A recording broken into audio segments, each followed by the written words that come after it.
ესტონეთის თეატრის საზოგადოება პატიმრობაში მყოფ ქართველ მსახიობს ანდრო ჭიჭინაძეს სოლიდარობას უცხადებს და მის გათავისუფლებას ითხოვს. ამის შესახებ განცხადებას საელჩო სოციალურ ქსელში აქვეყნებს. მათივე განცხადებით, ხელოვანების დასჯა მათი მშვიდობიანი სამოქალაქო ოპოზიციის გამოხატვისთვის ეწინააღმდეგება დემოკრატიულ ღირებულებებსა და შემოქმედებითი თავისუფლების პრინციპებს.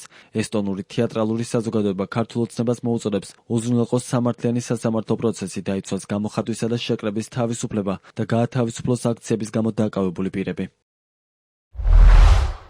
ჩვენ ესტონეთის თეატრალური ინდუსტრიის წარმომადგენლები, მსახიობები, რეჟისორები, დრამატურგები, თეატრის მუშაკები და კულტურული ორგანიზაციები ღრმა შეშფოთებას გამოვხატავთ და სოლიდარობას ვუცხადებთ ჩვენს ქართველ კოლეგას ანდრო ჭიჭინაძესა და მის თანამოაზრეებს. ჩვენ შეშფოთებით ვადევნებდით თვალს, როგორ დატოვა მისმა რამდენიმე კოლეგამ თეატრის ცენზურის გასაპროტესტებლად მას შემდეგ, რაც დაპატიმრებული კოლეგის მხარდასაჭერად გამოფენილი პლაკატი ჩამოხსნეს. ეს აჩვენებს, რომ ზეწოლა არ შემოიფარგლება მხოლოდ ერთი ადამიანით, არამედ გავლენას ახდენს ფართო თეატრალურ საზოგადოებასა და გამოხატვის თავისუფლებაზე. თეატრი ყოველთვის იყო ადგილი, სადაც საზოგადოებას შეუძლია დაფიქრება, კითხვების დასმა და ძალაუფლების წინააღმდეგ ხმის ამოღება. ხელოვანების დასჯა მათი მშვიდობიანი სამოქალაქო ოპოზიციის გამოხატვისთვის ეწინააღმდეგება დემოკრატიულ ღირებულებებსა და შემოქმედებითი თავისუფლების პრინციპებს. მოუწოდებს საქართველოს ხელისუფლებას უზრუნველყოს სამართლიანი სასამართლო პროცესი, პატივისცეს გამოხატვისა და შეკრების თავისუფლებას და გაათავისუფლოს ანდრო ჭიჭინაძე და საპროტესტო აქციების გამო დაპატიმრებული სხვა პირები.